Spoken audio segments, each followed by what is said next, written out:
moves us into the main part of the book. First, Job speaks. And this is how this section of the book works. First, Job is going to speak, and then they'll follow a response from a friend. Then Job will respond to that friend. Then another friend will respond to Job's response, and so on back and forth for 3 cycles. And this whole debate is focused on 3 questions. Is God truly just in character? And does God run the universe on the strict principle of justice? And if so, then how is Job's suffering to be explained? Job 17. My spirit is broken. My days are extinct.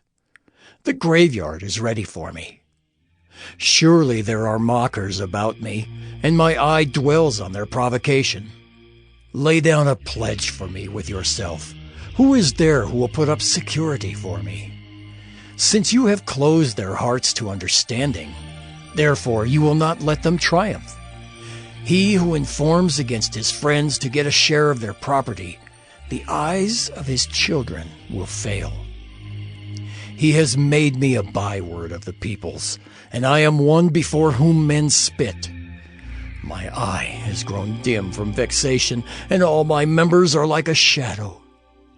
The upright are appalled at this, and the innocent stirs himself up against the godless. Yet the righteous holds to his way, and he who has clean hands grows stronger and stronger.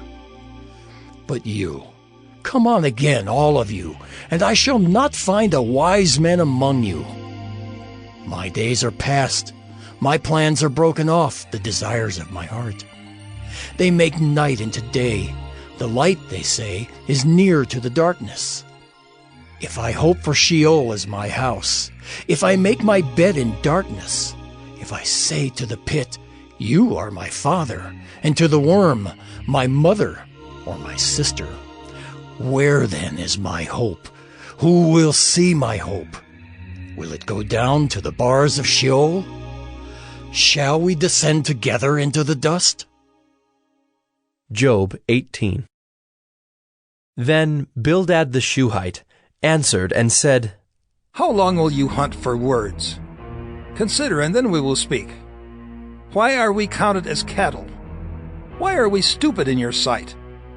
You who tear yourself in your anger, shall the earth be forsaken for you, or the rock be removed out of its place? Indeed, the light of the wicked is put out, and the flame of his fire does not shine. The light is dark in his tent, and his lamp above him is put out. His strong steps are shortened, and his own schemes throw him down. For he is cast into a net by his own feet, and he walks on its mesh. A trap seizes him by the heel, a snare lays hold of him. A rope is hidden for him in the ground, a trap for him in the path. Terrors frighten him on every side, and chase him at his heels. His strength is famished, and calamity is ready for his stumbling. It consumes the parts of his skin. The firstborn of death consumes his limbs. He is torn from the tent in which he trusted, and is brought to the king of terrors. In his tent dwells that which is none of his. Sulfur is scattered over his habitation. His roots dry up beneath, and his branches wither above. His memory perishes from the earth, and he has no name in the street. He is thrust from light into darkness and driven out of the world. He has no posterity or progeny among his people, and no survivor where he used to live. They of the west are appalled at his day, and horror seizes them of the east. Surely such are the dwellings of the unrighteous, such is the place of him who knows not God. Job 19. Then Job answered and said, How long will you torment me and break me in pieces with words? These 10 times you have cast reproach upon me. Are you not ashamed to wrong me? And even if it be true that I have erred, my error remains with myself. If indeed you magnify yourselves against me and make my disgrace an argument against me, know then that God has put me in the wrong and closed his net about me. Behold, I cry out violence, but I am not answered. I call for help, but there is no justice. He has walled up my way so that I cannot pass, and he has set darkness upon my paths. He has stripped from me my glory and taken the crown from my head. He breaks me down on every side, and I am gone, and my hope has he pulled up like a tree. He has kindled his wrath against me and counts me as his adversary. His troops come on together. They have cast up their siege ramp against me and encamp around my tent. He has put my brothers far from me, and those who knew me are wholly estranged from me. My relatives have failed me. My close friends have forgotten me. The guests in my house and my maidservants count me as a stranger. I have become a foreigner in their eyes. I call to my servant, but he gives me no answer. I must plead with him with my mouth for mercy. My breath is strange to my wife, and I am a stench to the children of my own mother. Even young children despise me. When I rise, they talk against me. All my intimate friends abhor me, and those whom I loved have turned against me. My bones stick to my skin and to my flesh, and I have escaped by the skin of my teeth. Have mercy on me. Have mercy on me, O you, my friends, for the hand of God has touched me. Why do you, like God, pursue me? Why are you not satisfied with my flesh? Oh, that my words were written. Oh, that they were inscribed in a book. Oh, that with an iron pen and lead they were engraved in the rock forever. For I know that my Redeemer lives, and at the last he will stand upon the earth.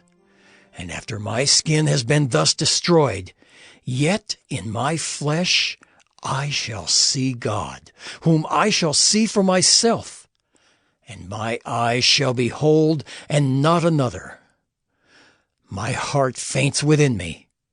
If you say, "How we will pursue him," and "The root of the matter is found in him," be afraid of the sword, for wrath brings the punishment of the sword, that you may know there is a judgment. Job 20.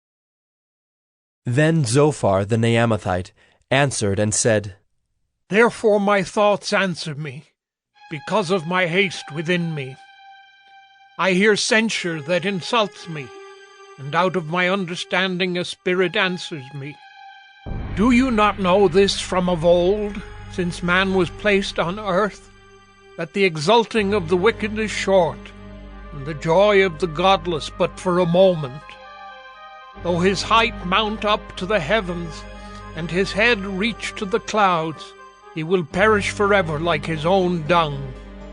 Those who have seen him will say, Where is he?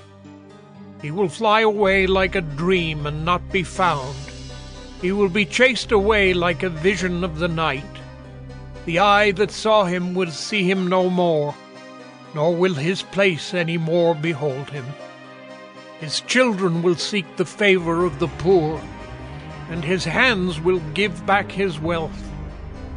His bones are full of his youthful vigor, but it will lie down with him in the dust. Though evil is sweet in his mouth, though he hides it under his tongue, though he is loath to let it go and holds it in his mouth, yet his food is turned in his stomach. It is the venom of cobras within him. He swallows down riches and vomits them up again. God casts them out of his belly. He would suck the poison of cobras. The tongue of a viper will kill him. He will not look upon the rivers, the streams flowing with honey and curds. He will give back the fruit of his toil, and will not swallow it down. From the profit of his trading he will get no enjoyment, for he has crushed and abandoned the poor. He has seized a house that he did not build. Because he knew no contentment in his belly, he will not let anything in which he delights escape him. There was nothing left after he had eaten. Therefore his prosperity will not endure. In the fullness of his sufficiency he will be in distress. The hand of everyone in misery will come against him. To fill his belly to the full, God will send his burning anger against him, and rain it upon him into his body. He will flee from an iron weapon. A bronze arrow will strike him through. It is drawn forth and comes out of his body.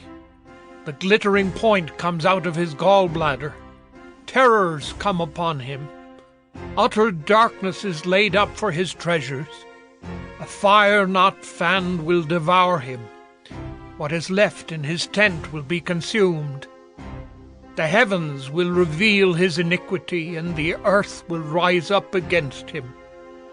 The possessions of his house will be carried away, dragged off in the day of God's wrath. This is the wicked man's portion from God, the heritage decreed for him by God.